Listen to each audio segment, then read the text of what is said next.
boa noite a todas e todas. Então vamos dar início à nossa turma do Dia do Economista, né? Aqui o prazer estar aqui com vocês. Estou vendo aqui muitas pessoas ilustres, inclusive, tá? Já participaram, que já tiveram aqui na administração do Conselho. Eu sou o Marcelo, sou presidente do Conselho, tá? Então, a gente vai fazer... na verdade, são três homenagens, né? Quer dizer, duas homenagens, ao Carlos Lessa, né? A gente vai fazer um debate do livro, né? Nós tivemos aqui 3 debatedores, né, que fizeram parte da confecção do livro. A gente vai fazer homenagem ao economista Nelson Lepoc, que teve um papel importante na BED, né, na BED aqui do Rio de Janeiro. E temos também a entrega do prêmio de monografia, o 32º prêmio de monografia, Celso Furtado, né, também os nossos grandes economistas, assim como o Carlos Lessa. Tá? Bom, em relação ao prêmio, eu queria dizer o seguinte: a gente esquece de falar isso, mas a gente tem um corpo de professores que faz a análise, né, que faz o julgamento das monografias. Eles fazem, enfim, eles fazem de graça, né? Não tem nenhum custo de conselho, né? Acho importante dizer isso. Tá? Então eu queria aproveitar e falar o nome deles. A gente nunca fala o nome dos professores, né, que participam. A Tânia Cristina, Isabela Marques, né? O Eric Rossoé, Michele Cristina de Lima, Beatriz Barros, Jaime Ernesto e o Rubens Fernandes, né? Foram os professores que fizeram parte da banca de jogadores das monografias desse ano. Queria dizer que esse ano, né, nós tivemos um recorde de monografias escritas. Acho que quase todas as universidades, quase todas as faculdades aqui de economia do Rio de Janeiro fizeram parte do prêmio. Acho isso importante.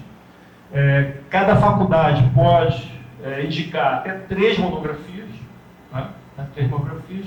Tivemos 30 monografias esse ano, né? Acho importante falar isso. Então, digamos, foi bem disputado, né? Vamos colocar assim. Eu queria agradecer também aqui a Paula, né? Que é a pessoa, que é a nossa secretária, que faz todos os contatos com os coordenadores, né? Fizeram contatos com vocês que chegaram aqui agora para receber o prêmio, né? Então também queria fazer um agradecimento especial em relação a isso. Bom, sem mais delongas, né, eu vou chamar aqui os ganhadores desse ano. Em terceiro lugar, né, o Erges Messias de Oliveira, da Mackenzie. Por favor.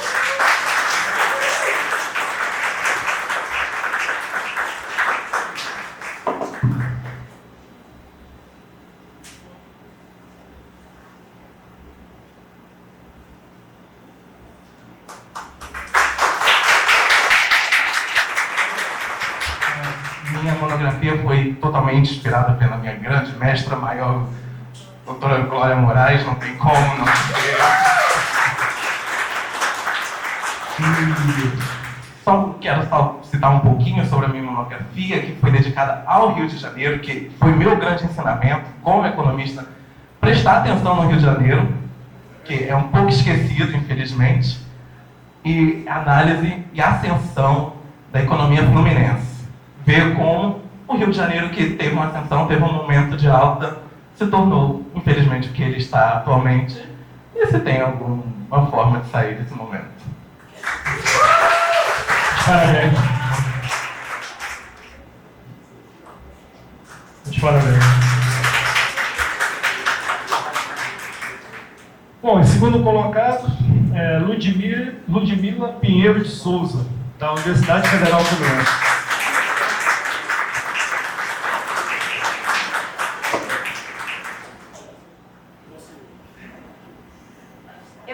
pela UF, mas eu também sou cria da Rural do Rio de Janeiro. Então eu sou dividida. O meu tema foi sobre desigualdade de gênero no mercado de trabalho brasileiro. E a minha orientadora não está aqui, mas eu gostaria de tirar uma foto com a professora Ildete.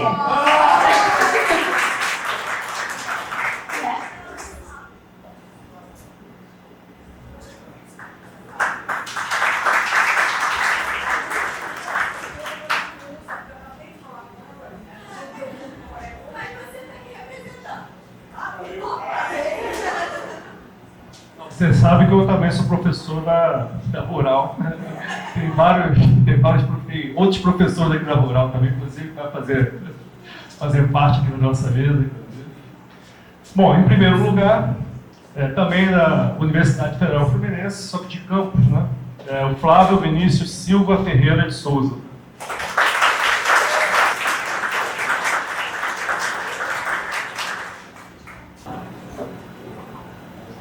Bom, primeiramente, boa noite, muito obrigado pela oportunidade.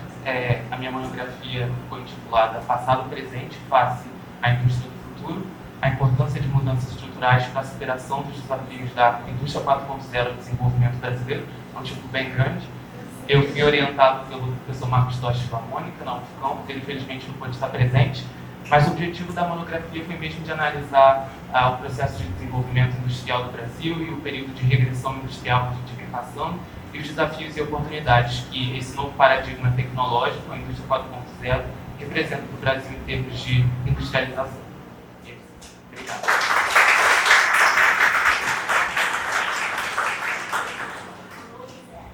Você sabe que o teu orientador foi o meu amigo de graduação, né?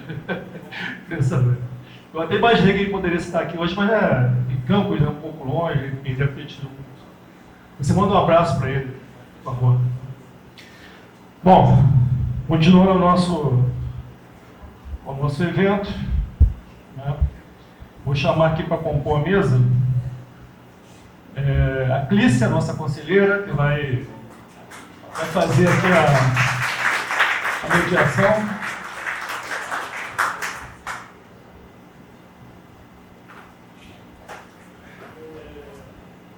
O Bruno Sobral, da UERJ, meu amigo, vamos dar continuidade aqui.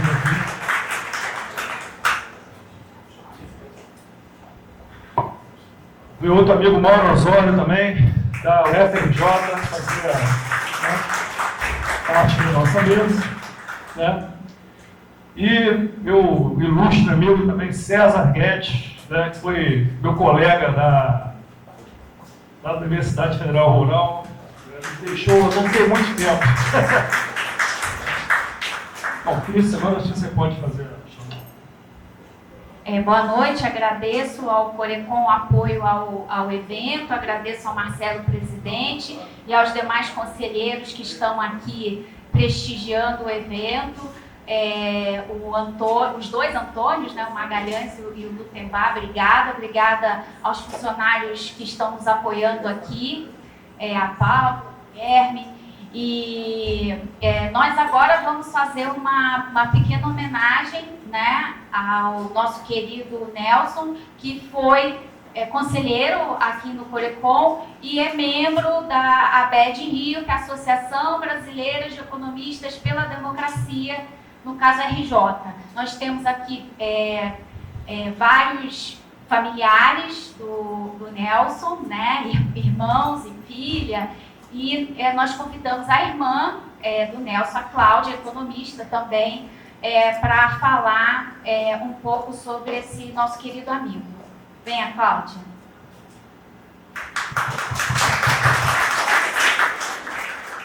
Bom, eu queria, antes de mais nada, iniciar agradecendo ao Conselho Regional de Economia e à ABED, a Associação Brasileira dos Economistas pela Democracia, as duas instituições que o Nelson sempre fez parte, e eu também, como economista, faço parte. Então, iniciar agora, quando nós tivemos a oportunidade de conversar, eu com a Clícia, o Ademar sobre essa homenagem para o Nelson, eu vou dizer para vocês que eu vou fazer uma homenagem muito mais como irmã, tá? E, assim, essa parte mais... Vou falar um pouco da vida dele, mas, gente, eu sei que a Nelma e o Ademar estão aí, os dois podem completar com o que for necessário. Ao mesmo tempo que eu vou falando, vocês estão vendo algumas fotos que a gente trouxe da vida dele. Elas estão mais ou menos numa sequência, porque eu também não consegui fazer isso muito bem, não, mas dá para ver bastante coisa. Então, eu gostaria, não sei, eu gosto de falar em pé, mas não gosto de falar daqui, né? Amigas e amigos, uma boa noite para nós. Eu resolvi escrever, eu gosto muito de falar solta, mas falar do Nelson solto eu ainda não consigo. Posso afirmar se um desafio está na frente de vocês falando sobre a pessoa de meu amado irmão, Nelson Vitor, mais conhecido para a maioria aqui como Nelson Lecoque.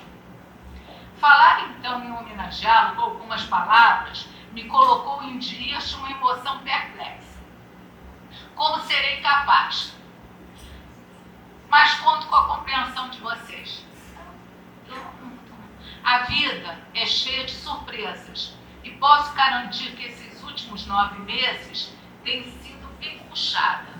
Afinal, como canta Diogo Nogueira, a vida vai te balançar, te questionar, te sacudir. E o que ela quer da gente é coragem. Temos buscado, entre choros e sorrisos, manter a cabeça erguida. Começo. Nelson Vitor é uma homenagem ao nosso pai, Nelson, e ao nosso avô, Luiz Victor. E foi motivo de discussão entre nossa mãe e o nosso pai, pois o sobrenome dela desapareceu do nome do filho. E assim, a escadinha ficou toda com os nomes duplos e sem o sobrenome da mãe. Isso eu lembro bem da discussão, eu já grande ainda ela continuava. Quando cheguei na família, o Nelson tinha 2 aninhos e a partir daí ficamos grudados. Eu com ele, ele comigo. E ano sim, ano não, a família crescia, até completar a irmandade de 6. Estão hoje presentes o Guilherme, a Bel e a Estelinha, e em memória o Eduardo. Nelson sempre foi muito curioso e questionador. Lia sem parar todos os tipos de livros, contos, poemas, romances, biografias, e fez isso com prazer por toda a sua vida. Gostava de jogar xadrez, andar de bicicleta, flamenguista como a maioria da família, o que não é o meu caso, sou botafoguense. Mas tem também um fluminense na família. Acompanhar os jogos em casa era uma euforia. Outra euforia para o Nelson era acompanhar em viagens ferroviárias nosso pai, que era chefe do Serviço Social da Central do Brasil. O relógio da Central faz parte das nossas lembranças. Nossa casa sempre foi um burburinho de conversas. Nossos pais, Estela e Nelson, gostavam de discutir política do país e do mundo. Eram da UDN. Assim puxamos o gosto pela política para nós e, conforme crescíamos, íamos nos colocando em movimentos estudantis, partidários, associativos e culturais. E deste modo atraímos papai e mamãe para as campanhas de Lula presidente. Nelson Vitor participou bastante, desde a juventude até seus dias finais, da batalha pela democracia e a soberania do país. Uma luta constante contra as desigualdades socioeconômicas e contra o nazifascismo e sua face perversa, que ressurge forte após o golpe contra a presidenta Dilma. Nelson Lecoque teve uma exemplar atuação profissional e política em todas as instituições em que dedicou anos de seu trabalho. A Rede Ferroviária Federal, o Banco Nacional de Habitação, a Caixa Econômica Federal, a Fundação Nacional de Seguros, a Superintendência de Seguros Privados e a Companhia de Pesquisa de Recursos Minerais. Em abril de 2017, Nelson Lecoq sofre um forte golpe. Quando perseguido por suas posições políticas, é exonerado de sua última função profissional, como diretor administrativo e financeiro da CPR. Mas isto não abateu a luta travada intensamente para a eleição de Lula presidente. Mas voltando à juventude ou mocidade de Nelson Vitor, podemos lembrar de sua atuação no movimento estudantil, uma parte na UFRJ, onde cursava a Faculdade de Ciências Econômicas, e depois sua temporada na PUC de Salvador, na Bahia, quando se mudou, recém-casado, construindo e contribuindo com o avanço do movimento popular democrático nas terras nordestinas. Período em que nossos pais viviam em alerta e tentando acompanhar os passos do filho por carta ou curtos telefonemas. E os nossos também, pois já estávamos inseridos nos movimentos estudantis e partidários. Eu, Guilherme e Eduardo, reencontramos novamente o Nelson no Congresso da UNE, na cidade de Piracicaba, em São Paulo, no início da década de 80. Nelson, então, retorna ao Rio de Janeiro e ao UFRJ, na Praia Vermelha, concluindo a Faculdade de Economia e, mais tarde, o mestrado e o doutorado, na universidade tão acalentada de amizades e sonhos, tendo como orientadores Fernando Cardim e Aloysio Teixeira, e tendo a honra de ter na banca o querido professor Carlos Lessa, também hoje aqui homenageado. Além de escrever muito bem, Nelson é um pensador, com o dom das palavras. A oralidade era sua arma mais forte. Encantava e acirrava os debates, com a visão estratégica para cada período, em que animadamente contribuía com ideias, propostas e ações, e especialmente se dedicava ao partido que na década de 80 se filiou, o Partido dos Trabalhadores, o PT. E lembro bem a frase profética em que disse dias antes de sua passagem: só falta o Lula vencer e eu morrer. Aconteceu, mas valeu a dedicação. O intelectual humanista, economista, gestor, professor, pesquisador, escritor e líder, meu irmão Nelson Vitor Lecoq Oliveira, deixa um legado de amor ao próximo e generosidade. Como bem comentado em postagem por Inês Patrício, que hoje não pôde estar aqui conosco, amiga que compartilha com Nelson um dos capítulos do livro Carlos Lessa, o Passado e o Futuro do Brasil, em lançamento aqui hoje. Inês coloca: Nelson Vitor Lecoq, meu amigo, um dos homens mais inteligentes que conheci. Era capaz de ficar horas ao telefone com ele. E eu, que não consigo sequer ouvir um áudio inteiro. O seu único defeito era o excesso de generosidade, que o levava a acreditar e ajudar muitos espertos. Trabalhou demais na eleição passada. Faz-me muita falta. Inês, e a nós também. Agora eu quero homenagear ao irmão Nelson Vitor, primogênito de uma alcateia de 6. Era seguido e liderava muitas das alcazarras em que vivenciávamos em nosso casarão no subúrbio carioca. Inúmeras foram as vezes que tínhamos que correr dele, ou inversamente, corrimos todos atrás dele. Não era raro vê-lo correndo atrás de um dos pequenos, pegando no colo, virando de cabeça para baixo, ou apenas abraçando e sacudindo. Crescimos, e Nelson era um incentivador dos nossos estudos, sempre indicando os livros que nunca lhe faltavam à mão. Na juventude, Nelson Vitor ia para shows, discotecas e bailes, virando as noites. Muitas dessas festas íamos juntos. Em vários momentos, nossas turmas eram as mesmas, como até hoje acontece. E, ao mesmo tempo, atuava nos movimentos estudantis, na luta contra a ditadura militar e pela anistia. Com o passar do tempo, era uma vida dupla, cercada de cuidados com a companheirada. Pois Nelson fazia como Gonçaguinha cantava: eu vou à luta com essa juventude, que não corre da raia a troco de nada.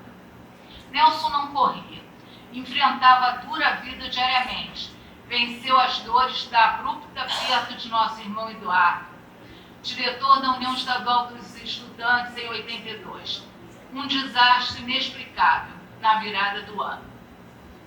Demos as mãos uns aos outros, amparando nossos velhos e caminhando com as queridas pessoas amigas.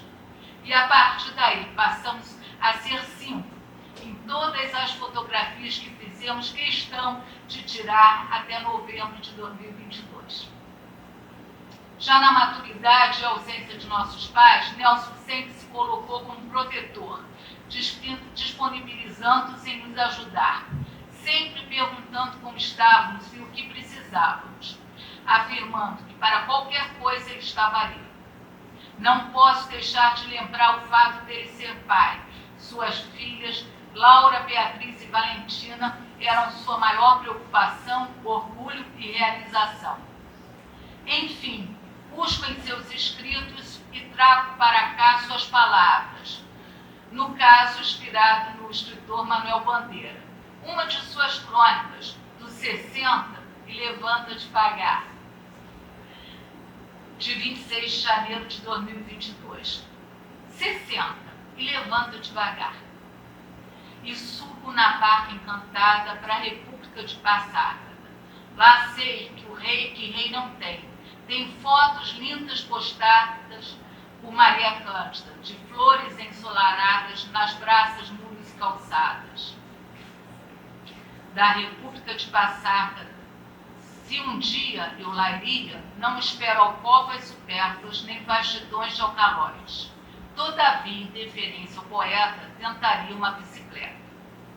No quintal das casas e árvores que de longe aqui eu vejo, presinto as folhas e matos, almejo o sabor da fruta fresca colhida. E assim flutua a memória da casa na infância vivida, no início da minha história, e o sonho com a merencória, lua subindo aos céus, puxando a maré suave, fazendo das nuvens véus, embalando a minha rede de viagem. A República de Passárgada é irmã, com sua fraternidade de outra velocidade, grândula, também morena, e eu aqui divagando, de sonhos e saudade, dos amigos que já tive, dos que tenho e ainda terei. Daqueles que não conheci, mas já li e estudei. Faz escuro, escrevo e canto. Faz escuro, já nem tanto. Eu sonho subúrbio e mangueiras, ruas descalças e areias. Em cada esquina um amigo, em cada rosto igualdade. Assim seria, será, a Vila de Paquetá.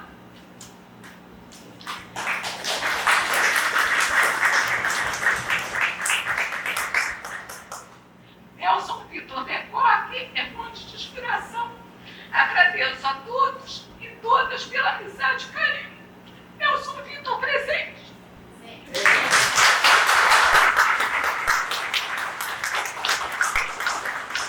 Obrigada, Cláudia. A gente agora chama a Nelma da BED. Nelma, né? Cadê ela? Bom, boa noite a todos e a todas. Meu nome é Nelma, estou aqui representando a Associação Brasileira de Economistas pela Democracia. Tem vários colegas nossos aqui, Ademar, professor Ildete, Marcelo, Mauro, Bruno. E eu fui pega de surpresa aqui, não sabia que ia falar. E é muito difícil falar do Nelson depois de tudo disso que a Claudinha falou, né? Eu conheço a Cláudia, a gente é amiga há mais de 30 anos, né? E quando vocês ainda moravam naquela casa, né? Na Marechal Rondon. Eu sempre fui muito mais ligada à Cláudia, mas eu tive a oportunidade agora, nesse período da ABED, de ficar muito próxima do Nelson, né? Eu inclusive chamava ele de Nelsinho. Nelson foi e depois eu falo do Nelson enquanto pessoa, mas o Nelson na ABED foi muito importante para a gente aqui no Rio, né? Porque ele ajudou a construção da entidade e ele ficou junto com a Ademar, com a Inês, com o Galvão, quem mais, Ademar? Eles foram responsáveis tanto pela criação do grupo de discussão de conjuntura, como pela comissão de edição dos trabalhos da ABED, né? A ABED nosso companheiro Elton ali também, a ABED já está agora lançando esse terceiro livro de homenagem ao professor Carlos Lessa, mas já fez o lançamento do livro do professor Wilson Cano, também do professor Celso Furtado, e agora estamos lançando do livro do Carlos Lessa. Então, além da disposição, do trabalho, do nível intelectual e de tudo que o Nelson representa para a ABED, é o que a Claudinha falou, e ela não falou porque é amiga dele, porque é irmã dele, mas todos nós que tivemos a oportunidade de conviver com o Nelson, a gente sentia o carinho, a amizade, a generosidade, o sentimento de justiça. Então, isso sempre foi uma marca muito forte do Nelsinho. Então, a gente fala aqui com muita emoção, e é isso. O Nelson vai ficar nos nossos corações para o resto da vida. Um abraço a todos. Passamos agora à parte de debate do livro do professor Carlos Lessa. Nós temos o prazer de ter aqui o filho do professor Carlos Lessa, o Rodrigo Lessa, que é também autor. Aí eu chamo o Rodrigo, por favor, para fazer uma palavra de homenagem ao seu pai. Boa noite para todo mundo. Agradecer a presença de vocês, agradecer a ABED, ao Corecon,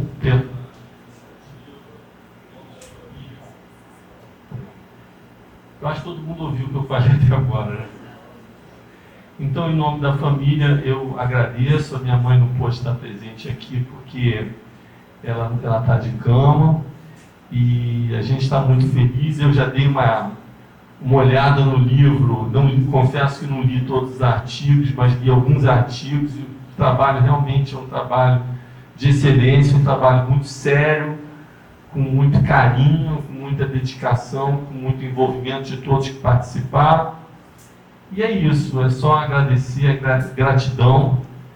E nós poucos que admiramos essas ideias do meu pai, que são hoje tão contra-hegemônicas, a gente tem que estar unido para defender um Brasil soberano, justo e democrático.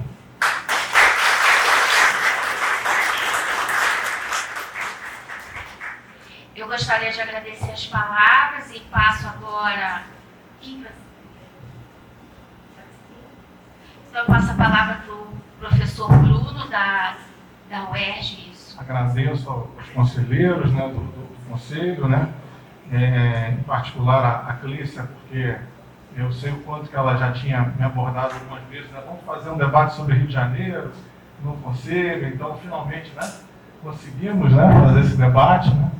Então, agradeço, em particular, aos conselheiros por trazer o debate de Rio de Janeiro para o Conselho Regional de Economia do Rio de Janeiro. Então, fundamental, né, esse tema sempre vir para cá. Saúdo, né, diversas pessoas conhecidas, com certeza eu vou esquecer de mencionar algumas, né, mas não posso deixar de mencionar, né, o meu orientador de doutorado, Carlos Brandão, que está ali presente. Então, boa parte do que hoje está apresentando aqui, né, se deve a todo o apoio, todo o suporte, toda a aposta que fez, né, na minha trajetória, né? Junto a isso também não posso deixar de agradecer ao Mauro Osório, né, que já trabalhamos diversas vezes juntos, né, e sempre é uma honra para mim estar numa mesa de debate com o Mauro. Gostaria que fizesse mais vezes isso, né? Então, quanto mais chamar a gente para estar junto, sempre vai ser uma alegria para mim, particularmente. Agradecer ao Dr. Roberto Amaral, a Glorinha, né, aqui na questão da Rede Pro Rio, né, a Glória que desde o início, né, membro fundadora lá, apoiou, auxiliou todo esse apoio, né, falou o nome da Inês, né, que não está aqui, mas saúde também, que foi uma das pessoas que sempre apoiou essa iniciativa, né, enfim, o Ademar que está ali atrás, o Carlos do Centro Celso Furtado também está ali reservadamente, enfim, todos presentes, né, claro, saúde o Rodrigo também em nome do professor Lessa, onde eu, antes de começar, queria falar umas poucas palavras, porque se eu me tornei economista, não posso deixar de dizer que em grande medida foi graças ao seu pai, porque fui aluno do Estudo de Economia da FRJ, ele foi a minha aula inaugural, o curso de Economia em diversos momentos ele é insuportável, né? A vontade de desistir o tempo todo, e se eu não tivesse o exemplo das aulas e das palestras de Carlos Lessa, talvez eu não falaria, isso aqui vale a pena a gente passar por essa via crucis, né? Tem que apelar uma série de coisas que a gente não sabe porquê, mas enfim, nos coloca essa exigência, né? Mas que a gente possa tentar ser um economista legal, assim, um economista que, antes de tudo, sempre empolga, né? Mostra que pode estar a serviço de alguma coisa, pode estar a serviço do Rio de Janeiro, né? Inclusive, quando eu me formei, eu ganhei do meu pai o Rio de Todos os Brasis, estava lá na dedicatória, né? Lembro o Mauro que participou das 2 bancas de pós, e na de doutorado, né, inclusive ajudou, mas eu também conhecia. Eu nunca fui orientando do professor, eu já fui aluno dele na graduação, mas fui mais um, né? Não fui um aluno também que trabalhou diretamente com ele. Mas, de qualquer maneira, inclusive, ele participou da minha banca de doutorado, que foi até Campinas, no final de semana pós-carnaval, imagina então, né? A dedicação dele já, com idade avançada, né? Foi ao interior do estado de São Paulo, depois da quarta-feira de cinzas, né, para poder estar nessa banca, só para isso, né? Fez a banca e voltou para o Rio de Janeiro, né? O que mostra, isso sempre foi impactante para mim, o compromisso dele sempre com as coisas, né? Porque nessas coisas a gente se sente sempre mais um, né? A gente não é nada importante ali, né? Mas ele respeita e deu a deferência, buscou apoiar desde sempre. Então, essa imagem dele como economista é muito sensível para mim. Então, não podia deixar de falar isso num dia em homenagem a ele, porque talvez ele foi, se não vou dizer que foi o único, ele foi meu primeiro herói na economia, assim, né, que eu pude ver, aqui naquele momento que eu podia estar cercado de dúvidas, me serviu como um exemplo. Espero estar honrando no sentido de estar aqui como economista e estar buscando lutar pelo Rio, pelo Brasil, né, por todos nós, né, por Mauro e por demais que sempre também nos inspiraram. Bem, então vou começar aqui, né, na verdade, a minha intenção aqui, né, mais do que uma homenagem ao professor, eu acho que a melhor homenagem é tentar não apenas falar do que ele escreveu, mas a partir do que ele falou, botar adiante. Então, na verdade, a minha ideia, né, e todo o trabalho que eu coordenei aqui, esse artigo, né, onde também saúdo aqui 2 bolsistas da Rede Pro Rio que estão presentes e foram coautores, né, então o Bruno, que está aqui do lado do Rodrigo, e o Vitor, né, também estimulando, né, novas gerações, né, a pensar, então, o desafio do Rio de Janeiro, além do escrito, evidentemente, ali do início dos anos 2000. Né?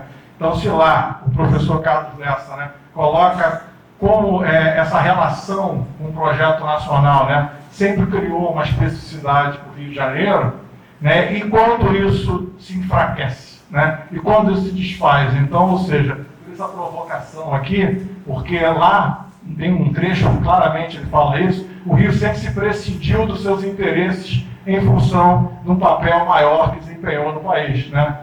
Mas agora, como apenas mais uma unidade da federação, né? Não aquela, né, especial, aquela que estava ali articulada diretamente. A gente pode prescindir da defesa dos nossos interesses, né? Finalmente, né, entender o papel da federação, entender o papel de fortalecer uma escala regional de política, né? E não apenas, como o Mauro sempre brilhantemente na tese dele falou, ou seja, viver do Rio Nacional, como se o Rio Nacional sozinho, né, consegue ser um farol para articular todas as nossas saídas, enfim. Né? E lá mesmo, naquele momento, já criava uma série de contradições. Então um pouco essa a questão, né? Então, ou seja, como agora, então, a gente tem que, de fato, repensar e discutir o local do Rio de Janeiro na federação. Bem, então avançando. Então, aqui eu começo com uma citação, né, claro, um dia de homenagem, né? Então, coloca o professor Carlos Lessa, né? No umbral da pós-modernidade, o Brasil desvaloriza o Rio. Não deve haver surpresa com essa afirmativa, pois o mesmo Brasil se autodesvaloriza. A crise de amor próprio republicano renega o Rio e não coloca nada em seu lugar. E eu acho que essa sentença continua válida até o dia de hoje. Ou seja, nada se colocou no lugar do Rio de Janeiro, e esse não lugar é exatamente o não lugar de um projeto nacional, né? Apesar de, evidentemente, claro, ter políticas progressistas, mas aquele projeto nacional, né, que tanto esperou, né, ainda é um projeto que muito para se fazer, e a análise que a gente vai colocar aqui vai nesse sentido, né, ou seja, né, de exatamente chamar a atenção como o desafio do Rio de Janeiro é o desafio de um projeto de país, ele é um caso de excelência para entender a raiz desse desafio. Tá? Bem, começando então, botando já o dedo na ferida, né, ou seja, inclusive a dissertação premiada com o primeiro lugar fala da possibilidade de um novo projeto de industrialização. Então, falando aqui no seu outro lado da moeda, chamar a atenção para o pesadíssimo processo de desindustrialização que a gente vive atualmente e a especificidade, aqui está os casos dos estados, né? A especificidade percebam, essa linha escura é o Rio de Janeiro, tá? Estou pegando Bahia, Espírito Santo, Minas Gerais, Rio Grande do Sul, São Paulo, né, tem a média nacional ali, então, ou seja, o Rio é a pior trajetória, né, é a trajetória mais intensa, né, de redução do valor adicionado da indústria de transformação no vale estadual. Tá? Então, isso é algo bastante grave, né, que curiosamente, no debate político local, no debate Rio de Janeiro, isso não tem a ênfase, né, por mais claro, tem os trabalhos do Paulo, tem meus trabalhos, né, diversas outras pessoas, mas ainda isso não é aquele ponto que ganha a eleição, aquele compromisso para um projeto de desenvolvimento do Estado, né? Enfrentar isso como uma prioridade. Né? Chamando a atenção rapidamente, né, você pegar taxas de empregos formais, né, também só para citar como um exemplo aqui para ilustrar, o Rio foi o segundo estado que mais perdeu participação relativa no total de atividades entre 2003 e 2019. Tá?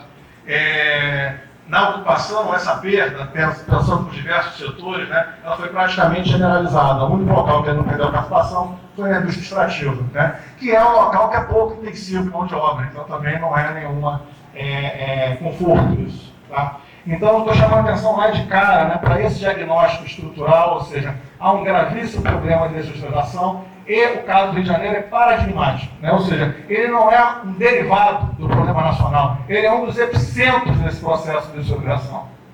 A crise do Rio de Janeiro, ela tem um peso considerável na crise nacional. É isso que eu quero chamar a atenção. Pegando aqui, aí trazendo para a questão fiscal, pegando aqui um comparativo entre a taxa de crescimento do PIB e a taxa de crescimento do ICMS por diversos estados, né? Então, ou seja, aqui, né, é a taxa de crescimento do PIB, aqui é a taxa de crescimento do ICMS, a gente percebe, evidentemente, uma correlação, né, que é o que a gente fala sempre na literatura de finanças públicas, né, que as finanças são procíclicas, né, quando aumenta o PIB, tem que aumentar a capacidade de arrecadação, e vice-versa. Né? Por isso que é sempre o desafio do ajuste fiscal, porque você vai ter que ajustar quando você está com uma tendência à redução do PIB. Bem, a gente percebe aqui na média, pegando 2013 e 2019, que em todos os casos analisados, diversos então, estados, o Rio é o pior caso. É o que tem a taxa de crescimento do PIB na média 2013 e 2019 a pior, a que tem a taxa de crescimento do CMS de 2013 e 2019 a pior. Tá? E soma-se a isso o agravante de que mesmo aqui podemos dizer, na tendência, né, o que seria para essa taxa de PIB aqui, a taxa de crescimento da CMS, ele está abaixo da curva. O que mostra, então, que são dois problemas. Né? Não só a taxa de crescimento baixa do PIB, como mesmo naquele valor de PIB, há uma distância entre a capacidade de arrecadação. Então, você também tem um problema na própria estrutura tributária, né? Ou seja, a expansão do PIB no Rio de Janeiro, ela não rebate proporcionalmente na arrecadação tributária. Então não basta apenas aumentar o PIB, mas também vai ter que discutir lá dentro das entranhas, né, por que esse PIB, e claro, parte disso se explica pela especialização da economia do Rio de Janeiro e aquele processo de desindustrialização. Né, a especialização regressiva, como bem mencionou o ganhador do primeiro lugar. Avançando aqui, o problema então não é só do PIB, aqui é a carga tributária, ICMS sobre o PIB. Percebemos que o Rio de Janeiro, entre os estados da federação, pelo final da tabela, né, para caber no slide, né, ele é o penúltimo lugar, que mostra, isso é um dado importantíssimo, que a carga tributária do Rio é baixa. Então veja bem, todo mundo fala que há uma crise fiscal, só que olha o cenário, é um cenário que você tem uma crise fiscal onde a carga é baixa. Não é um estado inchado, um estado que tem uma carga muito alta, e mesmo assim está em crise. Ou seja, se começa a se aproximar daquilo que eu, Mal, todo mundo fala, que o problema é dominantemente de receita. Ok? Bem, avançando, aqui a gente faz o índice de arrecadação do CMS, com a média nacional amarelo, tracejado é o Rio. E embaixo é o índice da receita corrente líquida. Né? Então percebam o descolamento da evolução da receita de CMS em geral, né, da receita corrente líquida do Rio de Janeiro para a média nacional ao longo, né, aqui 2001, né, de 2001 até 2019. A boca de jacaré que vai sabendo. Não é um problema conjuntural, não é um problema só de uma piora do cenário nacional, mesmo nos momentos lá mais vindouros, por exemplo, do primeiro governo Lula, isso estava acontecendo no Rio de Janeiro. E é isso que a gente precisa chamar a atenção, né? Ou seja, porque, claro, uma ou outra pessoa, um outro intelectual escreve, mas ainda não é uma questão que ganhou os corações e mentes para ganhar uma eleição, por exemplo, para disputar uma eleição, para assumir um compromisso de mudança social.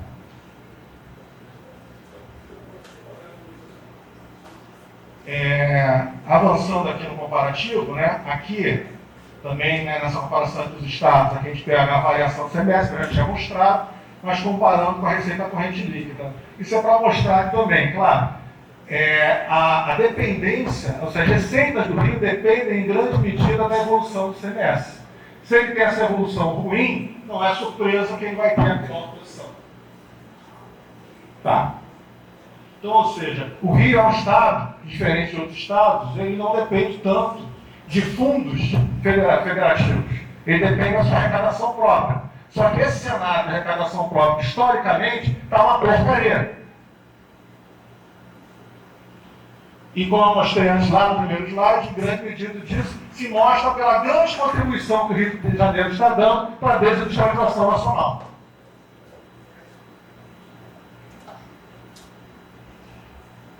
Aqui é só para provocar, né? Porque geralmente você vai ver nos jornais esse gráfico aqui sempre sendo mostrado, mostrando então como é a irresponsabilidade do gestor público estadual, como o Rio de Janeiro não faz o seu dever de casa. O que é esse gráfico aqui? É a despesa pessoal sobre o RCS, sobre a receita corrente líquida, que mostra que a evolução é maior do que a média nacional e crescente.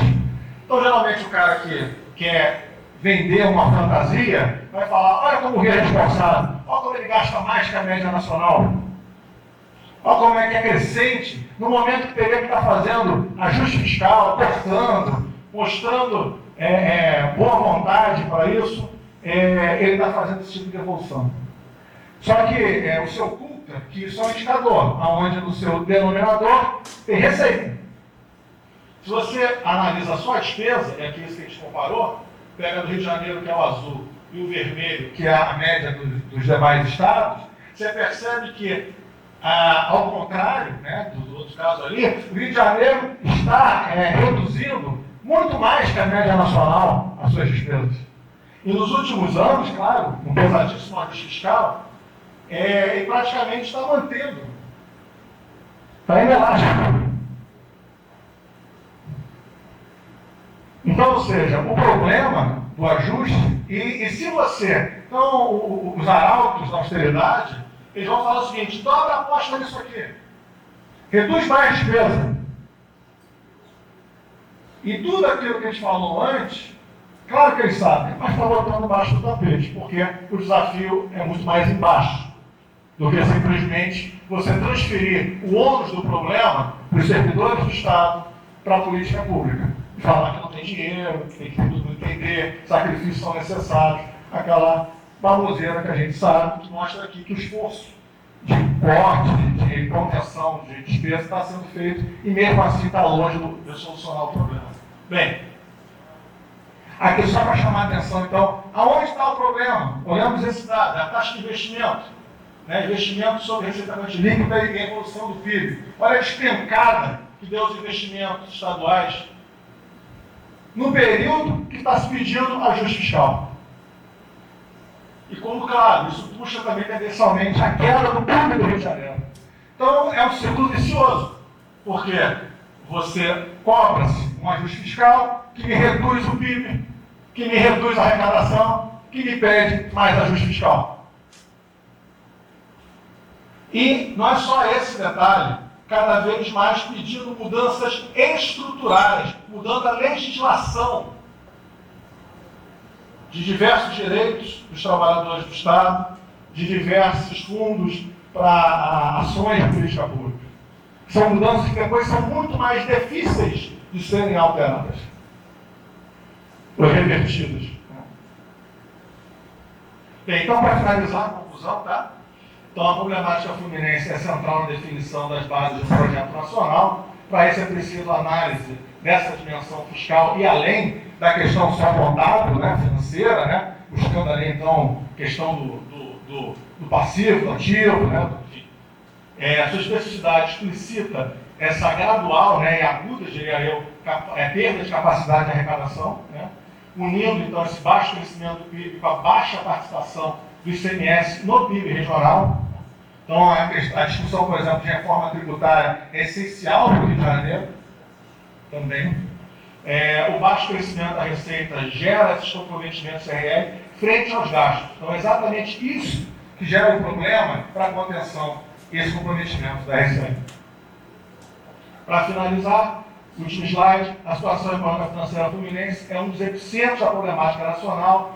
Ela deve ser tratada com uma dimensão nacional desse problema, onde você tem que enfrentar, então, propriamente, né, as prerrogativas da lei de responsabilidade fiscal, do regime de recuperação fiscal, que são insuficientes. Por quê? Porque o máximo que se permite ali são sempre rodadas, ciclos, folgas, alívios. Só que a contrapartida são essas mudanças pesadíssimas, inclusive nas constituições estaduais. E é isso que eu estou chamando a atenção, então, que as forças sociais progressistas devem estar preocupadas com o projeto do país, porque o caso de Janeiro chama a atenção para como está sensível a gente pensar um projeto do país a partir dessa crise da federação. Vamos superar isso. E o que eu vejo até o momento, mesmo no mais recente governo federal, que é um governo progressista, ou seja, é ainda você requentar as velhas fórmulas, né? Ou seja, né, quando você faz ali a relação com os estados, propriamente dita, né? Você não mantém a discussão a partir da lei de responsabilidade fiscal, a partir do regime de recuperação fiscal, no máximo tendo um pouco mais de boa vontade, flexibilizando um pouco mais, mas não mudando a concepção do que eu particularmente gostaria, dado a condição que existiria num debate, né, puxado pelo governo federal, de você pensar a coordenação dos estados para o desenvolvimento, né, particularmente a partir das discussões de investimento, né. Não é só PAC, é coordenar o gasto dos estados, né? Coordenar o direcionamento das políticas e usando aí maior articulação junto às instituições desses estados para isso, inclusive fortalecendo essas instituições dos estados. É isso, gente. Agradeço, né, o último slide. Obrigado.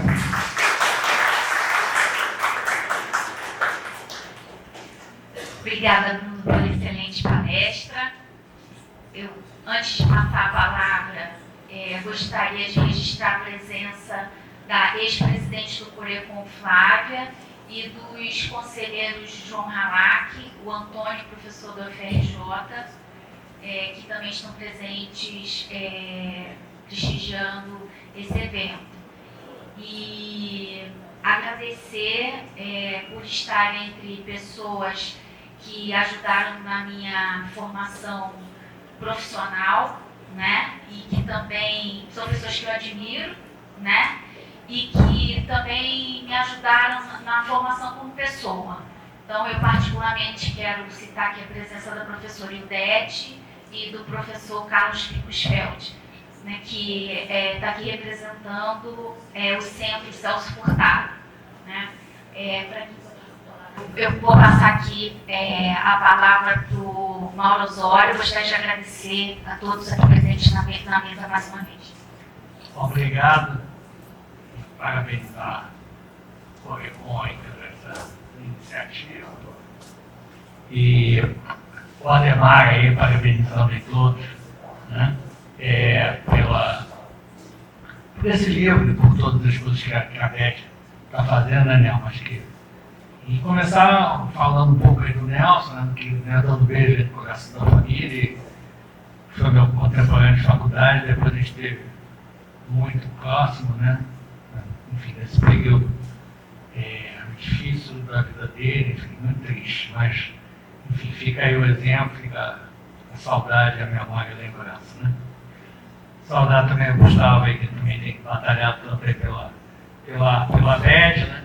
Na verdade, hoje aqui são várias emoções, né? Porque eu também venho para cá e me lembro do João Paulo de Almeida Magalhães, né? Com quem eu tanto aprendi, que tanto se dedicou também a essa casa, né? Nacionalista, né, Roberto? E então fica aqui também uma homenagem ao João Paulo de Almeida Magalhães. Me lembro também, quer dizer, do Antônio Barros de Castro, né? E uma brilhante entrevista que ele deu para o jornal do Conselho Regional de Economia, né? E que fez também vários trabalhos com o Lessa, alguns embates também com o Lessa, né? E mais dois economistas brilhantes, né? E, enfim, então, eu me lembro de eu, Rodrigo, saudar o Rodrigo, querido aí, e saudando ele, saudar toda a família, né? Eu ia adorar vir na casa do Lessa, mas eu sempre ficava com medo dos cachorros, né? E quanto mais velhinho ficava, mais medo eu tinha, né? Ainda tinha um monte de baile lá, e era um nome, né? Mas enfim, mas mesmo assim, apesar dos cachorros, que nunca me fizeram mal, mas a gente sempre ficava com um pouquinho de medo na hora de sair. Mas enfim, eu me lembro bem uma vez andando com o Carlos Lessa lá no nosso campo, lá da Praia Vermelha, né? E ele é operário de aneurisma, né? Ele até deixou comigo os CDs do livro, do Livro Todos Poetas. E ele achava que era um livro que ele estava muito feliz com o livro, que seria um livro importante, exatamente para estar ajudando a desbravar caminhos, né, desse estado do Rio de Janeiro, que é tão pouco estudado, né, e que tem tantos mitos, né, um negócio impressionante, né, como a gente bate na parede com vários mitos e vários equívocos, né? E eu vou um pouco falar, quer dizer, do livro do Lessa e eu acho que de alguns equívocos no debate sobre o Estado do Rio de Janeiro que esse livro traz, né? Eu me lembro muito do Pedro Abrão, também querido amigo, né? Um brilhante economista, que eu tive a honra de ser meu orientador, e que ele uma vez me disse, olha, porque eu nunca achei que a demarcação histórica da crise do Rio fosse anos 20, anos 80, como muitos achavam. E o Pedro Abrão falou para mim, olha, você vai bater de frente com a tese hegemônica. Eu sempre achei que os anos 20 é uma marca importante, porque a partir dos anos 20 a economia paulista já é maior do que a economia carioca, mais fluminense, né? Mas como o Lessa brilhantemente mostra no vídeo dos Brasis, e o João Paulo também, que é o Almeida Magalhães, também no trabalho dele, o João Paulo é mais complicado, porque o João Paulo foi o cara que mais escreveu sobre o Estado do Rio de Janeiro nos anos 60, né? Mais do que o João Paulo gostava mesmo era discutir o Brasil. E, na verdade, os trabalhos dele também eram mais para manter o escritório dele aberto, que também é onde ter trabalhado lá, e aí poder discutir o Brasil. Mas o João Paulo também tem tanto Lessa quanto o João Paulo, né, que mostram que não dá para falar em uma crise específica do Estado do Rio de Janeiro até os anos 60. Né? O Lessa mostra como o Rio de Janeiro continua tendo um grande dinamismo, né? E principalmente pelo setor serviço, e também tendo indústria mesmo, perdendo muito para São Paulo, né? Mas o Rio de Janeiro continua com muito dinamismo. Né? Como ele diz que o Rio se achava que o Rio tinha feito um pacto com a eterna prosperidade. Né? E o João Paulo também ele mostra, no trabalho dele, no relatório dele, que se a gente chegar a São Paulo puxa o Brasil, né? Mas o Rio cresce igual ao restante do Brasil, tirando São Paulo. Então, eu acho que, de fato, quer dizer, a demarcação da crise do Rio, uma primeira, é a chegada da capital, sem compensações. Eu acho que isso também, o Lessa coloca-se muito bem lá em Rio do Brasil, que, na verdade, começa... os dados começam a mostrar isso com muita clareza a partir dos anos 70, porque a chegada da capital foi feita de forma muito lenta, né? Mas, por exemplo, o trabalho que nós fizemos, até tive a alegria de fazer junto com o Miguel e Rosa, saudar a Glorinha também, que eu fui estagiário dela, né? E acho que a Rebeldia também às vezes vem daí, mas enfim. Mas um trabalho que nós fizemos com o Pinguelli, que a gente mostra que na década de 70 a indústria brasileira cresceu cerca de 300%. A indústria mineira em Minas tinha uma estratégia regional, né, muito marcada, 450%, e o Estado do Rio de Janeiro já cresce só 150%. A soma da cidade mais do Estado. Mas, como diz o Lessa, isso ainda ficava meio sem aparecer, né? Seja porque todo o Brasil crescia, né, até 1980, seja pelas poucas produções existentes do Estado do Rio de Janeiro. Mas, ali, a partir dos anos 70, nós já começamos a ser lanternas e nunca deixamos de ser. Nunca deixamos de ser. Mesmo no período ali que o Rio, ali nos anos 90, 95, 96, né, com o aumento da extração de petróleo na bacia de Campos, recupera ali um ponto percentual do PIB, mas todos os demais dados mostravam com uma absoluta clareza que nós éramos lanterna em emprego, nós éramos lanterna na indústria de transformação, enfim, quer dizer, né, os trabalhos que a gente faz, já fez, mostram com clareza isso, que nós nunca deixamos de ser lanterna. Ou mesmo nos anos ali, 2000, no período Cabral, né, também a gente continuou como lanterna. Eu acho até que o Lula acha até que teve mais coisa no Rio de Janeiro, no período do Dilma, do que de fato aconteceu. Até pela falta de estrutura regional, a falta de capacidade de fazer projetos, né? E, enfim, é impressionante como a receita nossa no período do Lula e Dilma cresce menos do que a média nacional, mesmo com todo o investimento dos mega eventos muito mal aproveitados, né?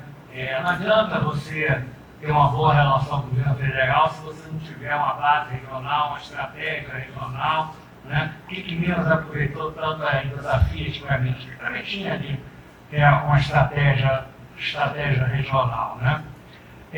Uma outra discussão que eu acho importante é a discussão da fusão, né? É um negócio extraordinário como as pessoas, no senso comum, a fusão foi ruim para o Estado do Rio de Janeiro. É uma coisa que me agonia, né? E ao mesmo tempo até me dá espaço, porque é tão claro que o Rio de Janeiro, a fusão foi positiva e ela devia ter acontecido em 1960, e quase que aconteceu em 1960, né? Mas, enfim, como ela foi feita pela ditadura, como logo depois vem a crise dos anos 80, que atingiu o Rio mais do que outras regiões, a fusão virou uma grande gente, né? E o Lessa também, diretor do Brasil, ele não entra nessa esparrela, né? A separação cidade do Rio de Janeiro, antigo estado do Rio, não fazer a fusão em 60, ajudou muito a aprofundar a desigualdade da cidade do Rio com relação à nossa periferia metropolitana. Isso também está muito claro lá no livro do Lessa, né? O fato de ter aqui 2 unidades federativas, né, faz com que a cidade do Rio tivesse o privilégio de ficar com todo o imposto estadual. Então, você ficava com capacidade de investimento aqui, isso vai ficar muito claro no governo Lacerda Negrão, porque antes do imposto estadual na cidade de Janeiro era muito baixinho, né? E o Lacerda eleva isso, depois com a reforma tributária, cai no colo do Negrão um grande receita tributária de 30% um ano sobre o outro, né? E aí a Guanabara fica um canteiro de obras, mas a periferia metropolitana sem absolutamente investimento nenhum, e o imposto estadual, né, que na verdade na cidade de São Paulo só 20% ficava lá, na cidade do Rio de Janeiro 100% ficava lá. Nós temos essa periferia metropolitana que é absolutamente dramática, e isso está muito claro, né, lá no livro do Lessa, como também o fato da cidade do Rio começar a crescer para a Barra nos anos 70, quando a crise começa a se aprofundar no Rio, e aí o Lessa diz que afastando mais da periferia metropolitana e da Baixada, né? Então, esse é um outro ponto que eu acho importante do livro do Lessa, que a gente está discutindo. A fusão foi excelente e deveria ter sido feita em 1960. Tem um livro da Ana Maria Brasileira, que ela analisa ali a fusão de uma forma muito interessante, que eu sugiro muito a leitura, e acho que é um debate que a gente tem que continuar fazendo, porque é uma questão que continua, é um dos mitos do Estado do Rio de Janeiro, né? Tem outro ponto do Lessa, Rodrigo, é muito interessante, que é um livro pequenininho, né? Que é Autoestima e Desenvolvimento Social. E esse livro é importante não só para o debate brasileiro, a autoestima é absolutamente fundamental. A gente vê agora, né, o Botafogo ganhou autoestima, até o Botafogo está ganhando todo mundo, né, Claudinho? Então vejam como a autoestima é importante, né? Enfim, você começa a acreditar e a coisa vai, né? Mas enfim, mas tirando aí a brincadeira, é verdade, a questão da autoestima é fundamental. O nosso ritmo também trabalha muito nisso, né? E tem um ponto importante do livro do Lessa, esse livro de Autoestima e Desenvolvimento Social, que ele fala como a autoestima no Brasil oscila. E quando você faz a proclamação da República, a nossa autoestima estava lá muito baixa. Na verdade, a gente contrário contra o percentual e o peso dos negros, né, enfim, na cidade do Rio de Janeiro, do nosso povo mestiço. E aí, quando se cria a República, não tem eleição para prefeito. E a Câmara dos Vereadores, ela passa a existir, mas ela não analisa veto do prefeito, que era nomeado e demissível adjunto. E a Câmara dos Vereadores, se ela votasse a lei orçamentária da cidade, se o prefeito nomeado tentasse, quem analisar o Senado Federal. E, na verdade, essa questão de não ter eleição para prefeito, não dar força para os vereadores, é para não permitir que o povo pobre e negro participasse da vida numa capital que se queria moderar, né? Quer dizer, Pegar Passos faz toda uma modernização conservadora, acaba com os cortiços, não faz habitação popular, né? Então, e isso vai ter consequências, quer dizer, eu acredito, quer dizer, no debate sobre o Estado do Rio de Janeiro, porque você cria duas lógicas políticas muito diferentes na cidade do Rio de Janeiro.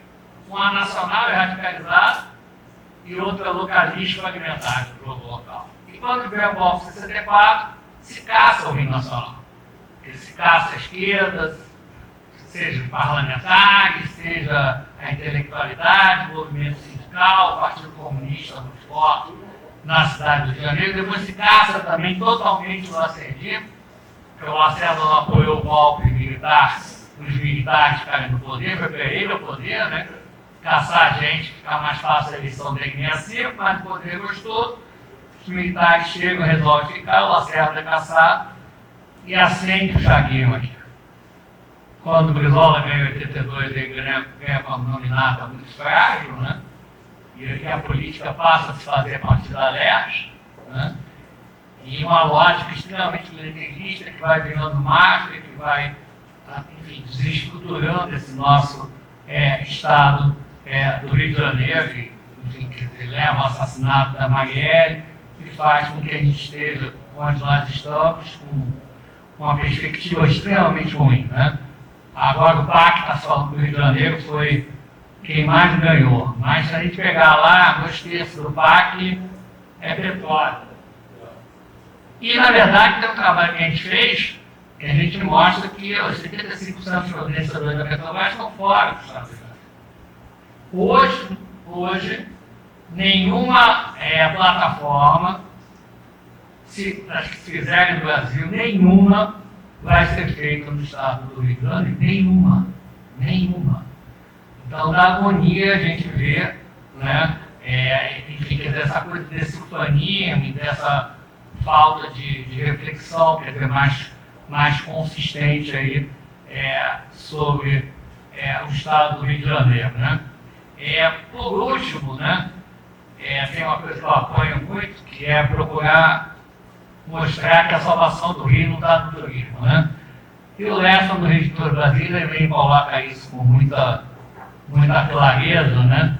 E, enfim, tem um texto lá que está no livro, vocês vão poder ver, né, como a gente pega o ISS da cidade do Rio de Janeiro, no ministro não do Lessa, do levantamento meu, mas está em linha com o que ele escreveu também lá no Rio do Brasil. O ISS da cidade do Rio de Janeiro, no carnaval, é menor que na média da Margate. O emprego em hotéis e pousadas é mínimo, né? Tem um amigo nosso, Israel, que costuma dizer, você prefere ser, né, a Noruega ou uma ilha do Caribe, né? Então, quer dizer, ou seja, essa ilusão, quer dizer, do turismo, e que o Lessa tem lá um parágrafo grande que ele escreve tão bem, né? Mas, enfim,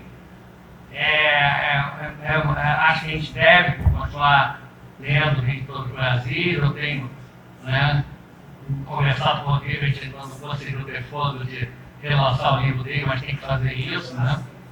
E enfim, ele está bebendo ali, e está fazendo discussão, e, enfim, quer dizer, é muita alegria que eu falo aqui do Lessa, muita tristeza.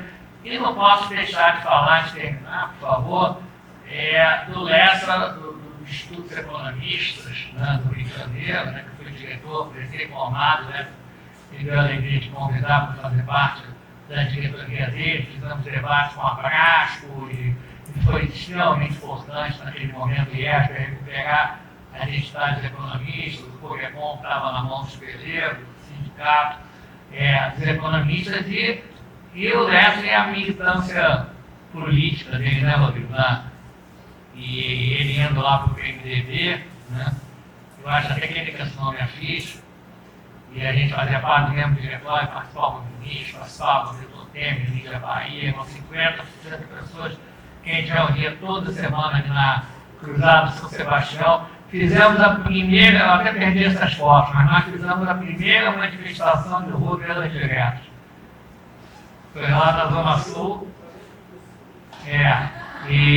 Mas foi bacana, mas foi bem mais 40, viu, Rodrigo? E eu me lembro até do teu pai dizendo, será que vai ter alguém? Mas eu me lembro, a minha lembrança, né, porque não sei se é porque eu fiquei referida, que tinha muito mais que isso. Só na 17ª eu tinha 50 toda semana, né? Mas enfim, são as memórias também, né? Mas a memória que eu tenho é que foi um sucesso. E, enfim, então, quer dizer, ele adorava, quer dizer, a população, conviver com a população, é uma pessoa extremamente carinhosa, né? E eu me lembro uma vez que eu sempre almoçar com ele e falou, não, Maurício, essa comida aqui a gente come misturando isso com isso e tal. Eu falei, nossa, é um sedutor, né? Viva o nosso Carlos Lessa, é uma alegria quem teve o privilégio de poder aprender com ele e a gente poder estar lembrando dele com tanta alegria, com tanto carinho, com tanta saudade. Obrigado.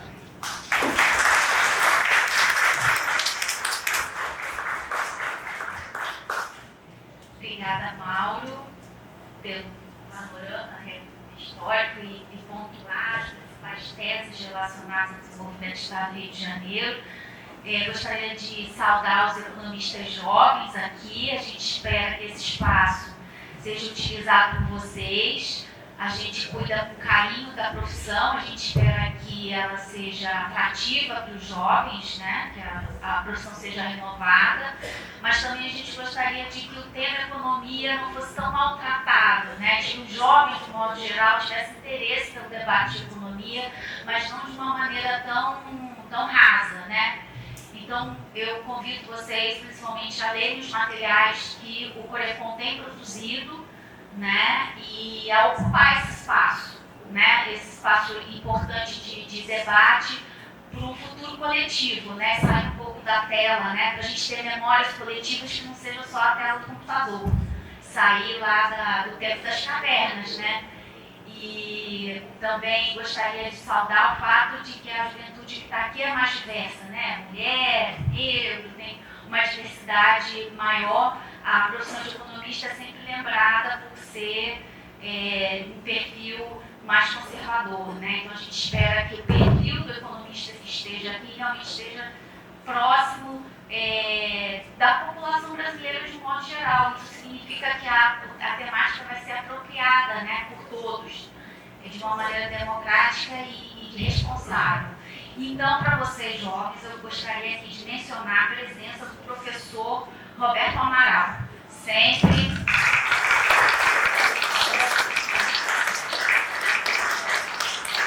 Devemos sempre saudar os nossos mestres, né? Então, eu não conhecia o César, muito prazer, César, a gente conseguiu falar antes, né? Eu gostaria só, antes de passar a palavra para vocês, lembrar o livro do Carlos Lessa, né, que está à venda no site, mas também está disponível para download gratuito. Carlos Lessa, o passado e o futuro do Brasil. César, obrigada, eu te passo a palavra. Muito boa noite. Muito boa noite. Eu não vou passar dos 15 minutos, vou seguir a tabuada, né? Bom, quero agradecer, tenho bons motivos para isso. Fundamental, assim, uma alegria e uma honra estar aqui com vocês. Revi colegas queridos, velhos amigos, que estão aqui há tempo, e amigas também, né? E está presente na homenagem ao nosso repórter da Cláudia. Realmente foi além da conta. Agora, isso do ponto de vista imediato, humano, fundamental. Agora, do ponto de vista da questão do Rio e do Lessa, o agradecimento que eu tenho, e é muito verdadeiro, de coração, que é o seguinte: isso, participar dessa coletânea me fez fazer um esforço de memória da aula, da leitura do Rio de Todos os Brasis, e até de um outro livro dele, que estranhamente, vou falar no final, é pouquíssimo, é zero, em termos de citação, de referência e tal, que é uma coletânea com 14 artigos, capítulos, né, chamado Os Lusíadas na Aventura do Rio de Janeiro. Fantástico. Que é uma das pistas que ele levanta no Rio de Todos os Brasis. Então eu quero começar dizendo o seguinte: eu estou até com vontade de fazer um outro texto de natureza mais exploratória, da veia ensaística do Lessa, né? Porque é o seguinte: o Rio, capital, né? O estado do Rio já é outra dinâmica. Vamos pegar, estou lembrando aí de literatura, do Tom Jobim falava, aquele excesso de visualização, uma cidade mais fotografada, mais pintada, sobre a qual brasileiros de tudo que é lado vieram para cá e fizeram música e poesia, inclusive má música e má poesia também, não foi só coisa boa, o Rio foi vítima também de maus versos, de maus romances, tudo isso. Mas, enfim, muita literatura, muita música, muita pintura, muita fotografia, uma coisa assim intensa demais. E um grande paradoxo. O paradoxo qual é? Do ponto de vista de se pensar o Rio, né, e da institucionalidade que isso aí tem em alguns estados brasileiros, a gente está historicamente bem próximo do zero. Já teve algumas tacardias assim, de contribuições brilhantes que não tem hoje, né? Claro, tem instituições boas, aquela expressão que se criou do oco, né? Até achei que você ia falar, você não falou. Pois é, amor, e tem muito a ver. Eu quero dizer assim, eu já vivi fora do Rio, aqui no Brasil, e converso muito com gente do Brasil todo. E eu vou falar de economia primeiro, assim, só para lembrar, a gente não tem, do ponto de vista de um esforço organizado, uma institucionalidade que o Rio Grande, agora com a questão do neoliberalismo, até balançou tudo, mas a Fundação de Economia e Estatística, o IPART do Paraná, Fundação de João Pinheiro, SEAD, lá a Bahia tem uma tradição fantástica na Secretaria de Planejamento, uma revista, análise de dados, muito boa, né? A gente não tem isso, né? Eu queria então chamar a atenção para um paradoxo que é o seguinte: a cidade sobre a qual mais se fez música, se fotografou, se pintou, se escreveu, o Rio de todos os Brasis, aquela coisa fantástica, o Lessa, com muita generosidade, e bem antes de escrever o Rio de todos os Brasis, eu lembro bem, 80, 81, um seminário na UF, em que ele falou coisas básicas que só vão estar escritas e sistematizadas 20 anos depois, né? Quer dizer, uma coisa muito generosa, né? Ele abria até comentando coisas que depois ficaram corriqueiras no nosso debate, né? Começa pelos times de futebol, onde não tem um no Rio de Janeiro, coisa que em qualquer estado brasileiro tem.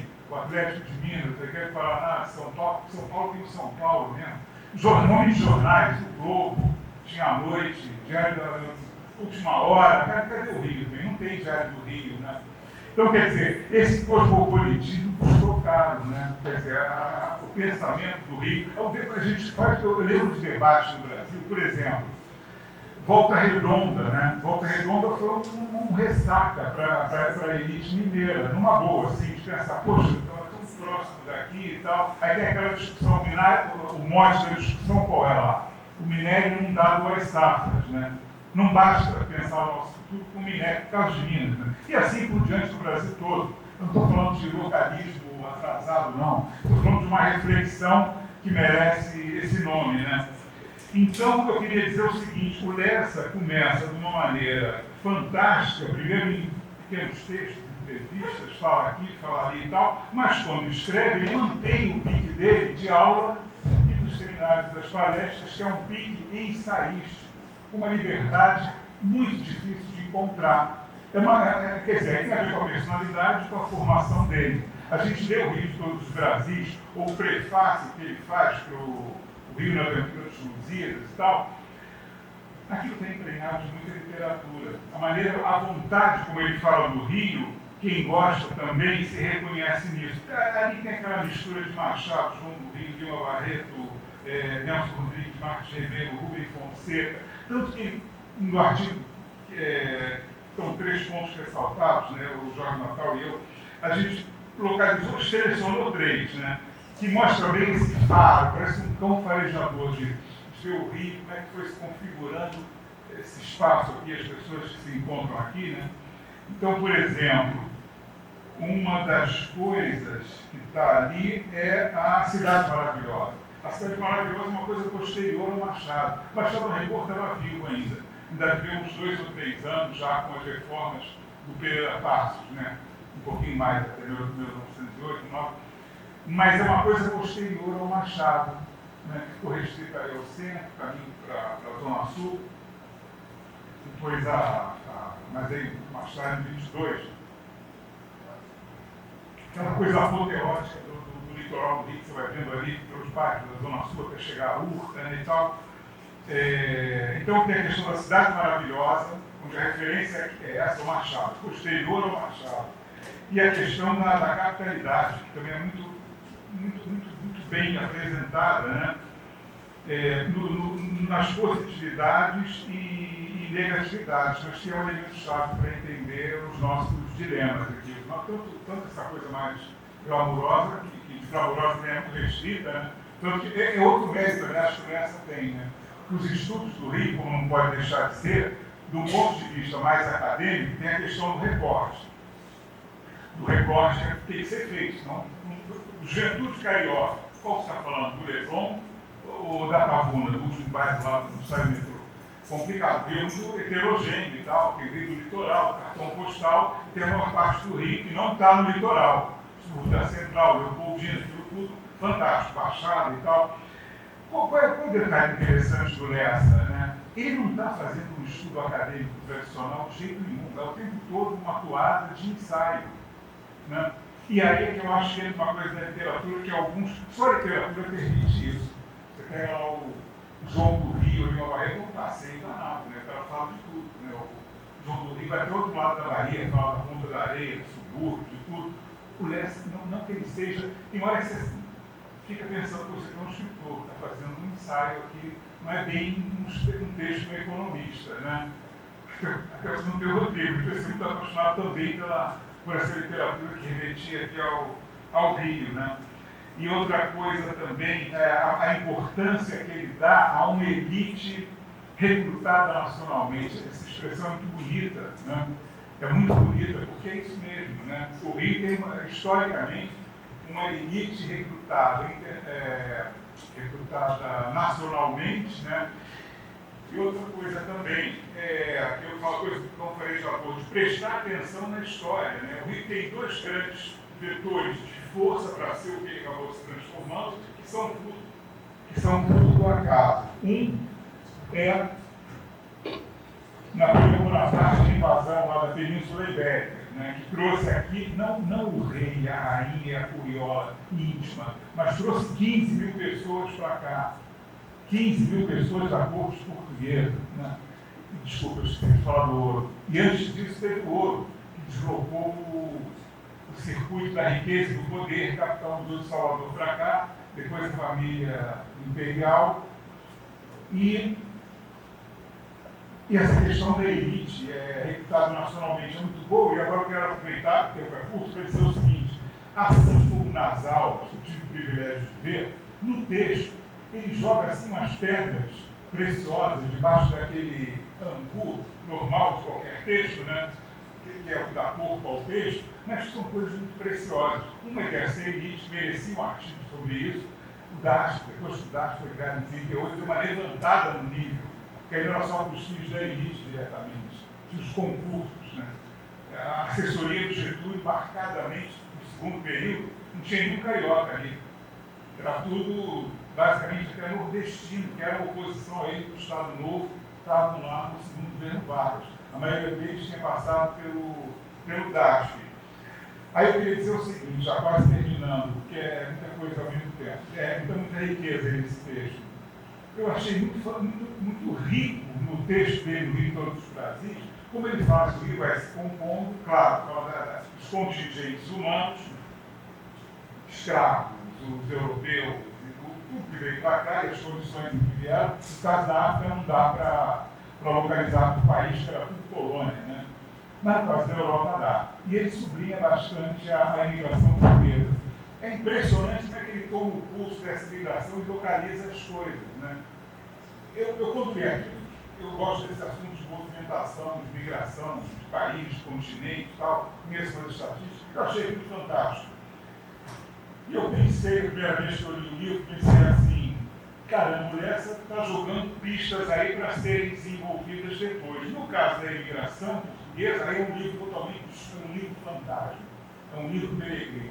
E esse livro daí de quantos artigos são, eu anotei aqui, meu Deus do céu, é o 14 capítulos, os Lusíadas da Aventura do Rio de Janeiro. Ele próprio pegou a pesquisa que ele jogou lá no Rio de Todos os Brasis. Eu confesso que eu não sei como é que foi a história, mas foi um êxito danado, belíssimo. Ele pegou gente muito boa, alguns eu não conheço, mas gente muito boa, tipo Ricardo Travolta, para falar da influência da música portuguesa aqui, da questão das bandas com percussão grande, que vai se materializar na escola de samba.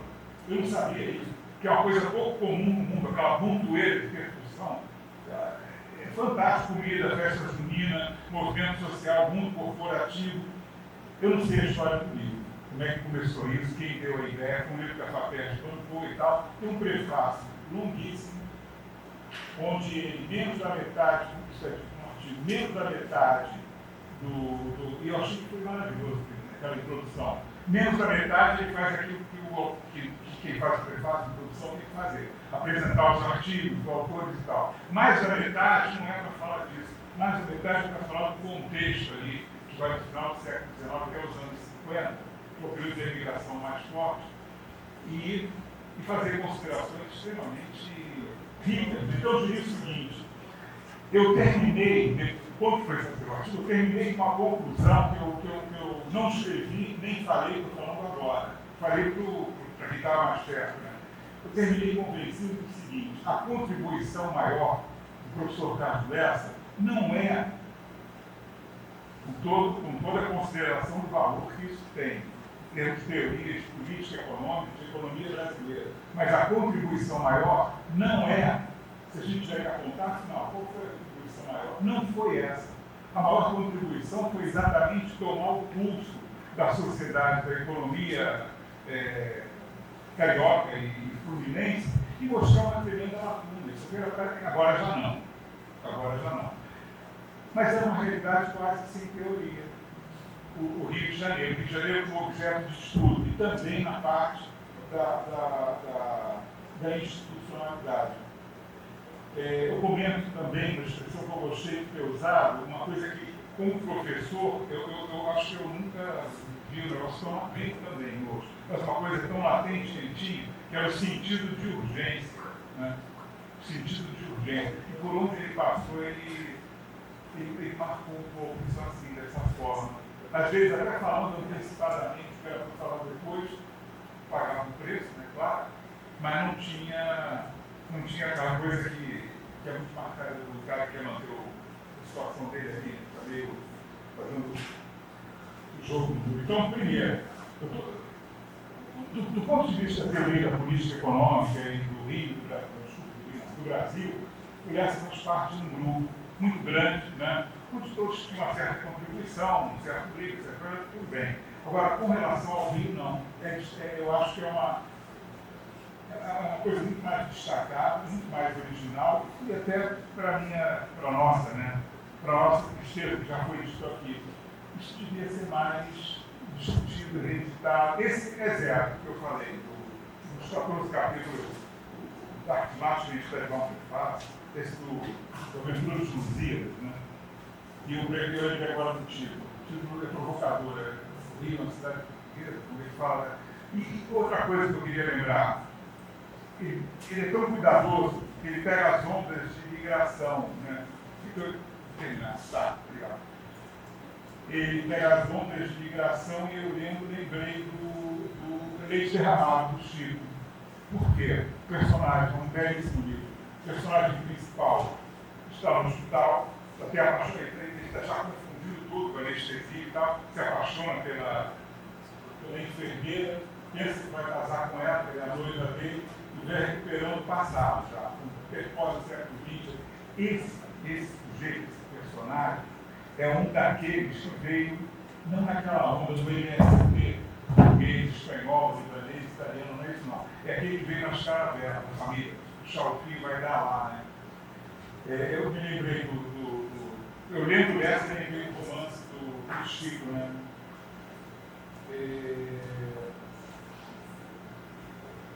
Enfim, eu acho que o melhor da produção do Lessa tem um cunho ensaístico, está voltado para o Rio de Janeiro. E no outro está no trilho da teoria da política econômica, que também tem muita gente boa escrevendo.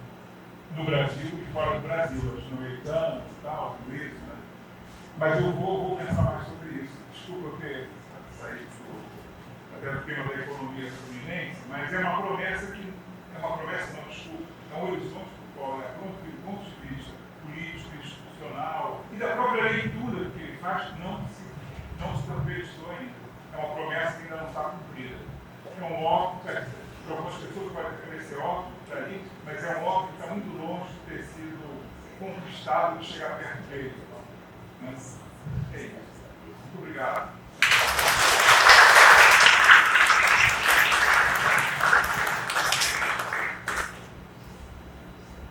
Agradecer mais uma vez os participantes dessa mesa, agradecer a Cláudia, agradecer ao Fricom e à Beth, a presença dos mestres aqui, dos nossos amigos, obrigada. Vamos fazer 2 blocos de 3 perguntas. Boa noite, vou fazer uma pergunta que os da mesa podem se aventurar a responder, mas eu acho que o professor certo? Seria o mais adequado. O Lessa era um torcedor do Vasco da Gama, da época. Mas mais do que isso, ele sempre ressaltou o papel do Vasco da Gama como um time no Rio de Janeiro que representaria assim, mais de perto a população mais pobre e, de certo modo, até ligado a lutas sociais. O que vocês poderiam dizer sobre isso? Eu vou dizer, não sei se o Rodrigo acha, mas eu nunca vi o Lessa falando sobre o Vasco da Gama.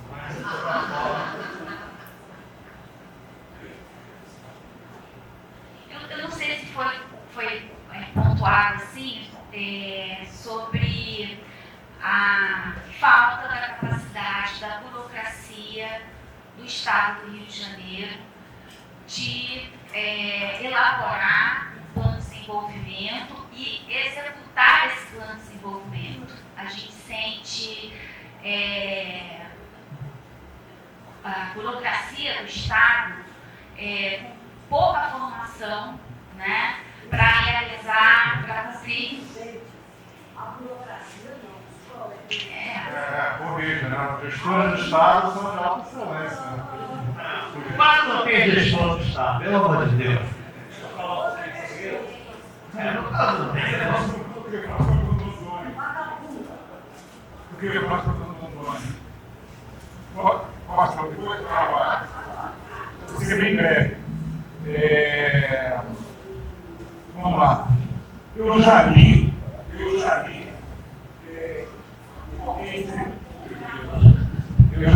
que o Lessa se dizia torcedor do Olaria. É isso? Pois é. Agora, porque ele escreveu o Rio de Todos os Brasis, é vascaíno. Claro que é vascaíno. Quem conhece o Rio, percebe. Claro. Então, aquilo que estressa essa imigração, se olhar os subúrbios do Rio, mas era o texto dele, não foi eu. Eu quero dizer o seguinte, não, pelo amor de Deus. Não, vamos parar por aqui então. Eu quero só dizer o seguinte. Ele enfatizou a mimetização, essa mimetização que tem pelo Rio, né? Por exemplo, desculpa, eu vou falar uma frase. Eu nunca gostei do livro do vascaíno, tá? Nunca gostei do livro do Miranda, aquela figura, tudo bem, tem uma coisa. Mas ele quando andou no Vasco, estava historicamente por baixo na federação do Rio e tal, e ele dizia, desculpa, Demarco, eu queria ouvir, desculpa. Ele falava o seguinte, eu falei, essa polarização histórica, isso aí, veio da Zona Sul. Aí tudo bem, tá certo. Mas se você for daqui do Rio todo, a polarização não é essa. Eu acho que não dá. Então é isso que o Lessa fala em relação ao Vasco, o momento que passar na mídia. Agora, essa relação que eu falei rápido, o Rio não tinha pratos, teatro, da Bahia inteiro, três. Pode ser que seja um momento bom aí. Você também.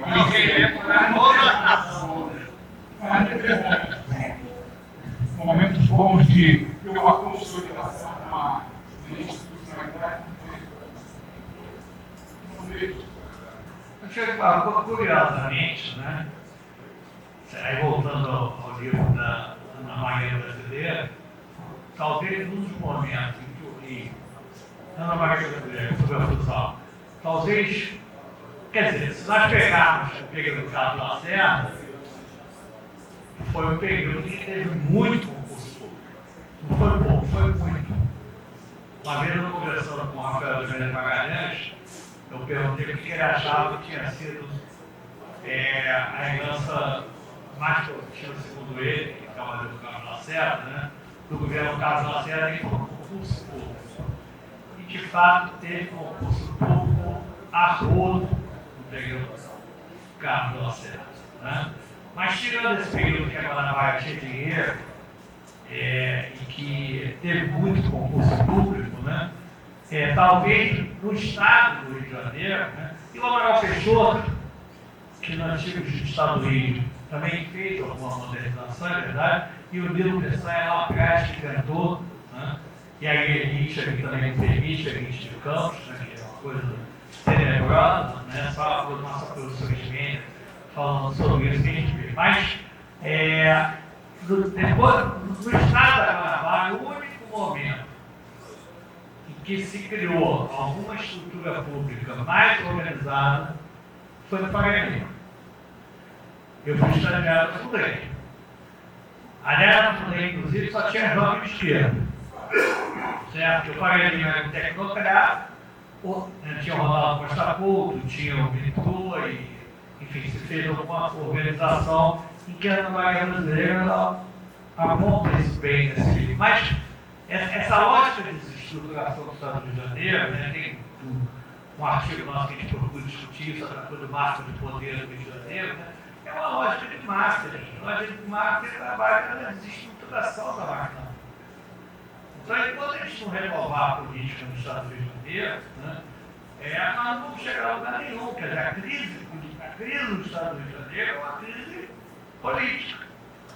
Ou seja, aqui se caçou o Rio Nacional, ficou o Rio localista fragmentário, o Chaco organizou isso, e na verdade o partido da Leste, é isso, e só vai desestruturando, e uma elite também de chorar, porque a gente tem aqui entidades empresariais que são de chorar, né? E aí, como diz o Douglas Nosso, né? O meu amigo Luiz Martins, que eu tento fazer o impossível, de fazer a leitura pela esquerda do Douglas Nosso. Mas eu não acho, não. Eu vou te dar o texto do Hodgson, que é marxista, que fala sobre cultura. Te dou o Douglas Nosso, vou te desafiar para você dizer qual é um e qual é o outro. Então tem coisas, quando o Douglas Nosso trabalha história e cultura, é interessante. E o que ele coloca é que com determinada lógica política vai contaminando todas as instituições. E é verdade. O nosso judiciário aqui é particularmente complicado. O nosso Tribunal de Contas, a nossa Assembleia Legislativa, o Tribunal de Contas do Estado do Rio de Janeiro, antes desses conselheiros, o Tribunal de Contas do Estado do Rio de Janeiro, antes desses conselheiros serem afastados, ele tinha um orçamento maior que o de São Paulo. São Paulo, mais de 600 municípios, né? Tem o Ministério Público, enfim. Então, é uma lógica de desestruturação política que, enquanto a gente não conseguir ampliando debate sobre o Estado do Rio de Janeiro e tentar construir alternativas e não ficar exclusivamente na lógica nacional. É claro que a gente não tem que passar a ser provincial, mas a gente tem que procurar articular a lógica nacional com a lógica regional. Né? Isso é uma coisa que a gente precisa construir, senão a gente não vai para canto nenhum. E só terminando, a gente aproveitar para dizer que a gente vai ter um prêmio para dissertações de tese, né? Organizado agora pelo Fórum de Leitores e pela FAPESC, vai ser a cada 2 anos, as instituições estão abertas, e a ideia é fazer uma tese, um prêmio a cada 2 anos bastante aberto sobre o Estado do Rio de Janeiro, e tentar construir com as universidades, com emenda parlamentar e da bancada federal, ampliação de pesquisa aí sobre o Estado do Rio de Janeiro. Deixa eu só fazer a intervenção aqui. Não, o que eu queria, quando você pega o gancho aqui da burocracia do Estado, acho que é importante, claro, fazer a discussão que o Mauro Parte já fez, a discussão do macro disso, ou seja, quanto isso é representativo. Mas, de fato, até pela experiência recente que eu tive trabalhando em 2 secretarias, né, e conhecendo quanto a qualidade dos gestores públicos, claro, né, não são gestores, né, que podem substancialmente fazer a ruptura, até porque eles servem ao governo de ocasião. Né. Então, mas os gestores do Estado são, pelo menos os mais novos, né, porque também o Mauro sempre comenta isso, a falta de concurso público, a necessidade de criar essa renovação para outras áreas há muito tempo, até nos limites, né? Também a fala aqui, né? Do regime de recuperação, desse ajuste, como está sendo feito, lembrando que é uma política nacional, a forma como está tratando o Rio de Janeiro e a forma como está lijando a máquina do Estado do Rio de Janeiro de poder se renovar É importante entender que o fim, a radicalidade disso, está na forma da relação federativa com o governo federal, tá? Porque não há possibilidade, o mais se eleja, o melhor governador progressista do mundo, se ele estiver amarrado como ele está, ele vai sofrer um desgaste político tremendo, né? E não vai conseguir fazer uma agenda progressista com essas restrições que estão sendo colocadas, né? Mas o que a gente faz, como eu tentei fazer quando eu estava na fazenda, enfim, é contenção de dano, né? Melhorar alguma coisa, né? Mas com a lógica, né, e com grau de assimetria de poder, né, é muito difícil. Mas eu queria registrar isso, ou seja, a maior qualidade, parte inclusive é feita, né, o médico, por exemplo, muitos são formados com a graduação no PEPET, lá na CRJ, então tem uma visão, inclusive, em parte heterodoxa, né, mas é difícil. Né?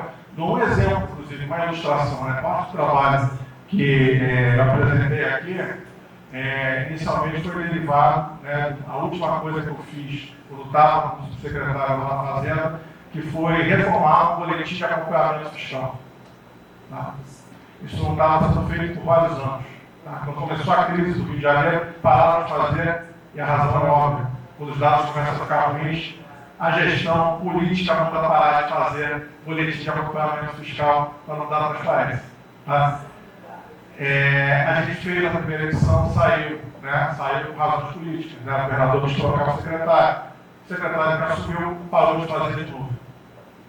E perde a capacidade de... Então, eu acho que o grande problema, né, com o mal nesse sentido do marco de poder, né, mas não é uma questão apenas de escolher um bom candidato, acho que é tudo uma construção de fato de um acúmulo de forças, né? De uma interpretação mais orgânica do Rio de Janeiro, ou seja, tem uma elite, né, que está acostumada a pensar os desafios do Rio de Janeiro. Não uma elite espiritismo, né? É uma elite de vanguarda, né? Ou seja, que pensa um projeto do Rio de Janeiro. Né?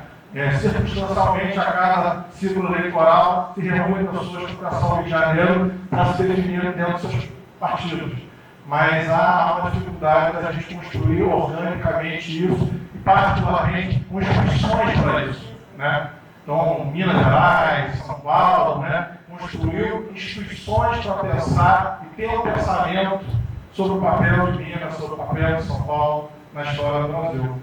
O que a gente tem, e ainda bem que tem isso, é o livro do professor Carlos Dessa, né, como um livro para ser um farol nesse sentido. Mas falta, né? Claro, isso aqui não é academia, eu estou falando no sentido organizado mesmo do termo, né? O think tank, né? Algo que pense organizadamente, com apoio de governo, enfim, ou de outras formas de financiamento, que permita esse tipo de virada, né? Isso ainda é um processo muito difícil de se fazer, muito difícil, porque a impressão que dá, né, é que as pessoas, os gestores, né, não os gestores técnicos, né, mas os gestores políticos, né, eles na verdade estão preocupados muito mais com o que dá para entregar rápido, né, e às vezes as coisas de longa duração, o programa que eu apresentei é um programa de longa duração. Então as pessoas, o gestor de ocasião, ele vai se preocupar, como ele vai conseguir um alívio, né? Conseguir um alívio, joga para frente. Outro ganha a eleição, vamos rediscutir um novo alívio e joga para frente. Né? A legislação vai acontecendo, vai aprofundando, mas dá para fazer alguma coisinha, eu começo a namorar mais com o governo federal, consegue atrair mais investimento, ótimo. E cadê o diagnóstico organizado, construção de personalidades, né? Me lembro, né, falar e terminar aqui nessa minha intervenção, eu me lembro que uma das últimas coisas que eu acompanhei do professor Lessa foi ele ir para a Barra da Tijuca para defender a Petrobras, né, no ato público, né, quando já estava ali boia de golpe de Estado, né, em 16, né, então ele lá já, senhor de idade, avançado, né, fez questão de se misturar, né, com os militantes ali, para defesa, sabe, que os pontos acreditavam nessas instituições de Estado, né. Eu acho que falta um pouco disso na escala estadual, né? Quais são as instituições de Estado na escala estadual e por quais a gente está disposto a lutar, né? Há um desafio nesse sentido, mas é claro que acredito que todos nós aqui estamos nesse sentido buscando isso. Eu vi aqui você, na fala do Lula, Agora, comentar o termo do professor capitalidade, essa palavra, eu resolvi na barriga dela, forte, do Estado. Você falou da descentralização está de forma uma opção nacional, né? E o registro está pior no país, na descentralização. Agora, o que eu acho uma proposta particular, nossa, minha lei federal é entendeu? Porque até o governo Fernando Henrique existia uma coisa, a lei agora é nacional para a agricultura. O que seria para nós? A nossa poderia ser nacional.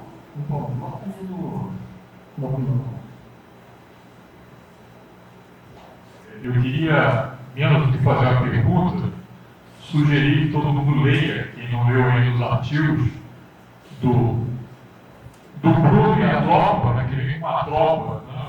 Hoje fiquei feliz de encontrá-lo aqui, porque eu estava carregando um monte de livros, eu trouxe livros para os autores, né?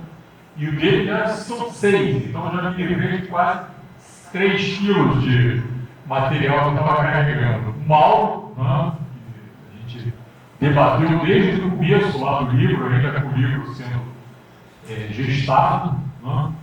E o César do Natal, que não está aqui hoje, né? César, aniversariante da semana também, né?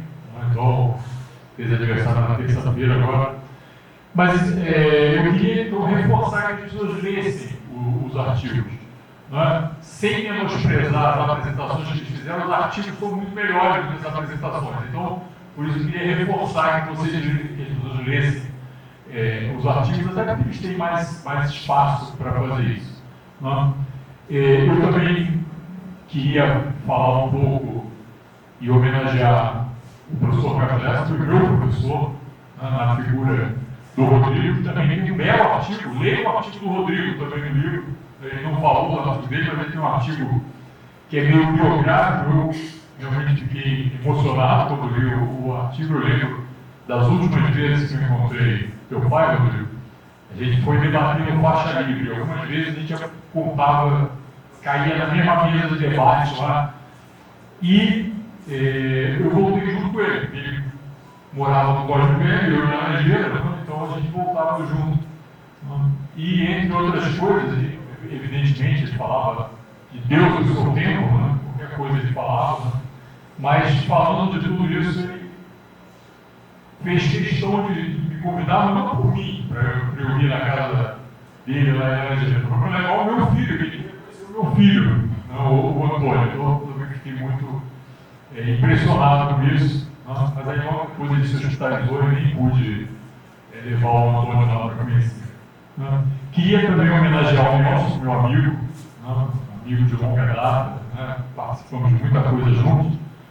Também morou um tempo ali em Laranjeiras, eu lembro, eu morava de um lado, na Mário Portela, para cima de um lado, e o Nelson morava na rua para cima do outro lado. Então a gente descia, tinha uma praça no meio do caminho, levava o Antônio para brincar na praça, ficava lá batendo longos papos. Porque assim como teu pai, também gostava de conversar bastante, né? Eu lembro quando a gente estudou, eu e o Rodrigo estudamos juntos para fazer a prova da PEC. E às vezes eu estava estudando lá na casa dele, naquela época lá na Lagoa, né? Alguém já falou dos cachorros, acho que o Mauro falou dos cachorros, né? Então a gente ficava dentro da casa e uma vez parecia que eu conversava com a gente por horas falando de política econômica num sábado, a gente lá tentando estudar, deu uma aula lá pra gente.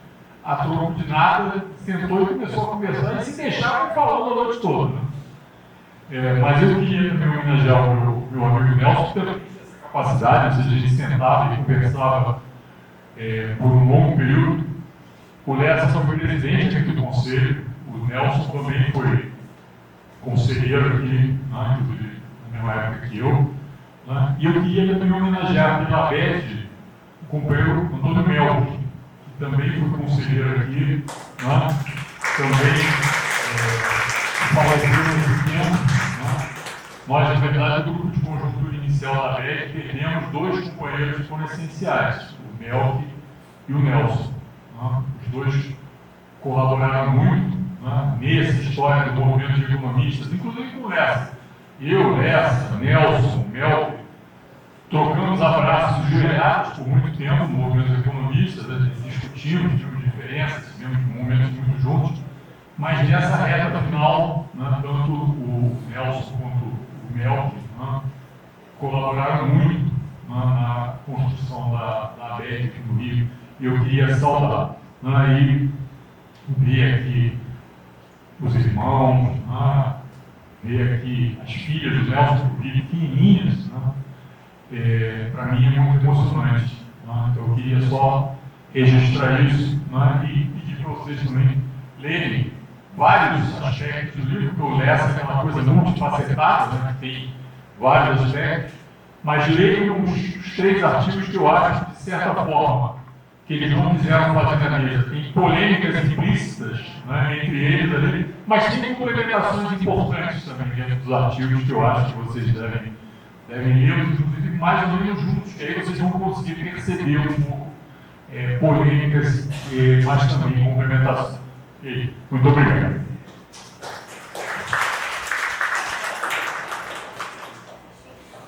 Só complementar, porque acho que para ficar claro aí nos colegas, quando o Bruno fala de gestores, foram 3 concursos que o senador Barbosa fez quando ele foi secretário de planejamento. Né? Isso foi bom, mas foi muito insuficiente. Mas, no geral, a gente quase não tem servidor. A Fundação TPR não tem um estatístico nem um economista. A Secretaria de Ação Social, não tem um assistente social. A área de turismo, que nós falamos que vai ser a salvação, equivocadamente, tem 3 técnicos. A Companhia de Desenvolvimento do Estado do Rio de Janeiro, a CODIM, o funcionário caçula, tem 66 anos. Né? Tá certo? E nem concursado porque ainda foi antes da Constituição de 88, tem um querido amigo meu. Mas enfim, então a gente tem um ambiente institucional hostil. O secretário de Fazenda anterior a esse fez o último concurso que teve gabinete, que foi em 2001. Né? Então é uma não máquina, na verdade. E que cada vez vai ficando mais estacionada, mais loteada, e a gente pode voltar, inclusive, a ter atraso de salário. Hoje o governo Cláudio Castro, quem está preocupado é terminar o governo sem deixar de pagar salário. Esse é o grande desafio que está colocado no governo Cláudio Castro. Meu modesta opinião, acabou o governo Cláudio Castro. Né? E o desafio é, claro, não é eleger alguém bom e a gente conseguir renovar a política do Estado do Rio de Janeiro. Obrigada a todos que assistiram até agora. Mais uma vez, só para gravar aqui ao vivo, todo mundo lê. O Rafael tem que fazer uma edição maravilhosa. A gente gostou muito da outra. Obrigada, os espaço à mesa.